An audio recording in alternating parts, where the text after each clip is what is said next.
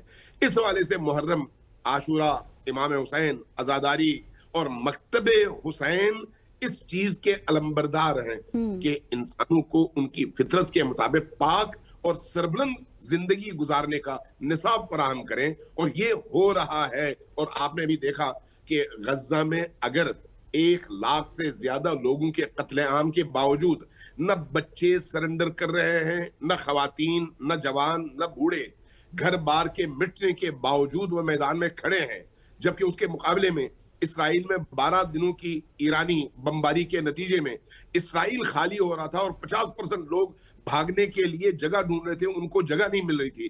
تو یہ وہ فرق ہے امام حسین علیہ السلام سے روح لینے اور پیغام لینے کا اور دنیا پرستی کا. یہ فرق ہے جو آپ کو تل ابیب, حیفا اور غزہ کے درمیان نظر آتا ہے.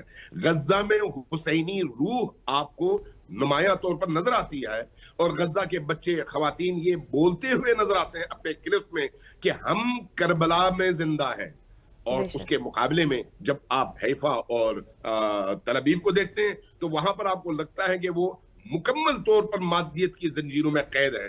تو جو قوم حسین ابن علی سے جڑتی ہے, حسین ابن علی ان کی فکروں کو بھی آزاد کرتے ہیں اور ان کی زندگی کو بھی ایک آزاد اور حر انسان کی زندگی بنا دیتے ہیں. بالکل. علامہ صاحب آپ نے بہت اچھا ایلیبوریٹ کیا, اور اسی طرح سے جس طرح ہم بات بھی کرتے ہیں نا کہ امام حسین علیہ السلام نے ہی گیو ہز لائف, لیکن انہوں نے باطل کے سامنے سر نہیں جھکایا. ابھی آپ نے عزاداری کے حوالے سے بات کی تھی, میں اسی بات کو تھوڑا سا آگے بڑھانا چاہوں گی. یہ جتنا بھی ماتم یا پھر عزاداری سید الشہداء یا پھر جلوس ہوتے ہیں, ان کی دین میں کیا اہمیت ہے؟ کیونکہ کچھ لوگ اس کو بہت الگ کانٹیکسٹ میں لیتے ہیں, کیونکہ حسین علیہ السلام پر رونا تو ہمارے نبی کی بھی سنت ہے. بہت آپ نے خوبصورت سوال کیا. دیکھیے, رونا کسی بھی غم اور مصیبت میں یہ انسان کی فطرت ہے. جب کوئی دکھ کا مقام ہوتا ہے تو وہ انسان چاہے ہندو ہو, مسلم ہو, بت پرست ہو یا موحد ہو, اس کو رونا تو آتا ہے. چونکہ دکھ اور درد کی جو کیفیت انسان پر طاری ہوتی ہے, اس کے اندر سے اظہار کا طریقہ یہی آنسو بہانا ہے. لیکن ان آنسو بہانے کے درمیان بھی فرق ہے کہ کون سا آنسو کس لیے بہ رہا ہے. بالکل. اگر ان آنسوؤں کے پیچھے ایک مقدس ہدف ہو تو وہ آنسو انسان کو معراج کی طرف لے کر جاتے ہیں. لیکن اگر ان آنسوؤں کے پیچھے صرف جذبات ہوں جو کہ حیوانی ہیں, تو پھر وہ انسان حیوانی زندگی گزار رہا ہوتا ہے. کسی معاشرے کے اندر کوئی چھوٹا موٹا کوئی ایسا مسئلہ پیش آئے اور اس کو دیکھ کر انسان روئے, تو وہ اسی معاشرے کے ان چھوٹے چھوٹے امور میں مبتلا اور محدود انسان ہے. لیکن جب آپ کربلا کی بات کریں گی تو کربلا ایک لامحدود دنیا ہے.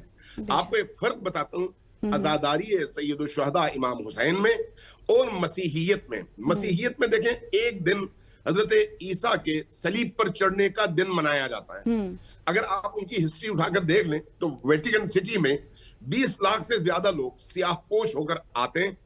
آنے کے بعد وہاں پر خاموشی اختیار کرتے ہیں, خراج عقیدت پیش کرتے ہیں, اور اس کے بعد جب وہ اس اجتماع سے نکلتے ہیں تو ان کی اس اجتماع میں آنے سے پہلے اور بعد کی زندگیوں میں آپ کو کوئی فرق نظر نہیں آتا. وہی لوگ ہوتے ہیں, بس وہاں پر احتراماً کچھ لمحات کے لیے وہ خاموشی اختیار کرتے ہیں. لیکن جب آپ امام حسین کی بات کرتے ہیں تو امام حسین کے غم کے نتیجے میں جو لوگ اس غم میں شریک ہوتے ہیں, اس سوگ میں شریک ہوتے ہیں, اس ماتمداری میں شریک ہوتے ہیں, ان مرثیوں میں شریک ہوتے ہیں, ان نوحوں میں شریک ہوتے ہیں, ان جلوسوں میں شریک ہوتے ہیں, آپ ان کے اندر دیکھیں ایک نئی آگ بھڑک اٹھتی ہے, ایک نیا جذبہ پیدا ہوتا ہے, ان کے جرأت میں اضافہ ہوتا ہے, ان کی ہمت میں اضافہ ہوتا ہے, وہ اپنے زمانے کے یزیدوں سے ٹکرانے کے لیے بالکل تیار ہو جاتے ہیں, ان کا شعور بلند ہوتا ہے اور کربلا سے جا ملتا ہے.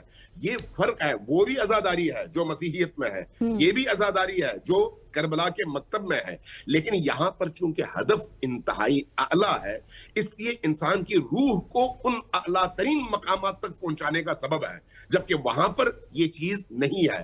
یہی وجہ ہے کہ آج بھی اگر آپ پوری دنیا میں دیکھیں, صہیونیت کے خلاف, یہودیت کے خلاف, استکبار کے خلاف, استعمار کے خلاف, طاغوت کے خلاف, اسلام دشمن قوتوں کے خلاف جو قومیں یمن میں کھڑی ہیں, جو قومیں لبنان میں کھڑی ہیں, جو قومیں عراق میں کھڑی ہیں, جو قومیں افغانستان میں کھڑی ہیں, جو قومیں ایران میں کھڑی ہیں, جو قومیں نائجیریا میں کھڑی ہیں, ان سب کے درمیان ایک قدر مشترک ہے, اور وہ ہے کربلا, امام حسین, عزاداری, اور اس عزاداری سے ملنے والی وہ روح. لہٰذا عزاداری سید الشہداء کی مخالفت بھی اسی حساب سے ہوتی ہے, کیونکہ عزاداری جگاتی ہے, عزاداری شعور دیتی ہے, عزاداری انسان کے حوصلے اور اس کی عقل میں اضافہ کرتی ہے, عزاداری جرأت دیتی ہے, استقامت دیتی ہے. عزاداری کے نتیجے میں انسان اپنے بال بچوں کو قربان کرتے ہوئے جھجکتا نہیں ہے, کیونکہ عزاداری کے اندر یہ روح موجود ہے. اس لیے جس کو بھی خطرہ محسوس ہو تو وہ دیکھتا ہے کہ وہ کون سی چیز ہے جس کی وجہ سے میرے اقتدار کو خطرہ ہوگا, تو وہ یہ دیکھتا ہے کہ عزاداری سید الشہداء ہے جو لوگوں کے اندر حریت بھرتی ہے, لہٰذا پھر اس کی مخالفت کی جاتی ہے. پھر کرائے کے زبان خریدے جاتے ہیں, کرائے کے ممبرز خریدے جاتے ہیں, نتیجتاً محراب پر, ممبر پر وہ باتیں کی جاتی ہیں جو حقائق کے بھی برعکس ہیں, قرآنی تعلیمات کے بھی برعکس ہیں, اور امام حسین کے مکتب کے بھی برعکس ہیں. میں اس کا معنی یہ نہیں لیتا کبھی بھی کہ عزاداری کے نام پر جو بھی رسم ادا کی جائے وہ ہر رسم ٹھیک ہو, نہیں, یہ ضروری نہیں ہے, لیکن خود روح عزاداری, نفس عزاداری, حسین ابن علی کی مودت, حسین ابن علی کی محبت, حسین ابن علی پر آنسوں کا بہنا, حسین ابن علی کے غم کو سن کر انسان کا پگھلنا, یہ فطرت انسانی بھی ہے, نبی سے محبت کی حقیقی دلیل بھی ہے. اور نبی کریم نے شہادت پر نہیں بلکہ ولادت حسین ابن علی پر گریہ کر کے اور آپ کی 60 سال بعد ہونے والی شہادت کو یاد کر کے زندگی میں رو کر یہ بتایا کہ زندگی ملتی ہے تو حسین پر گریہ کے ذریعے سے ملتی ہے, اور اگر حسین پر کوئی گریہ نہ کر سکے تو وہ چلتا پھرتا لاشا تو ہو سکتا ہے لیکن زندہ انسان نہیں ہو سکتا. بالکل رضی. اچھا علامہ صاحب, آپ نے مخالفت کی بات کی عزاداری کی, یہ عزاداری کی مخالفت صرف دور حاضر میں ہوئی یا پھر یہ اس کی بھی ایک پس منظر ہے, اس کی بھی ایک تاریخ ہے؟ بہت خوبصورت آپ نے سوال کیا. اصل مخالفت ذکر حسین سے ہے, اصل مخالفت روح حسینیت سے ہے. آپ امویوں کے دور میں دیکھیں اور عباسیوں کے دور میں دیکھیں, آپ کو حیرت ہوگی کہ امویوں کے دور میں بھی امام حسین کا نام مٹانے کی پوری ریاستی کوشش ہوئی اور مشینری استعمال ہوئی. عباسیوں کے دور میں بھی ایسا ہی ہوا. لوگ دور دور سے کربلا جاتے امام حسین علیہ السلام کے قبر اطہر پر, وہاں سے ایک نئی روح لیتے اور واپس پلٹتے, اور یہی چیز اس زمانے کے حکمرانوں کے لیے بھی سب سے سنگین مسئلہ تھا.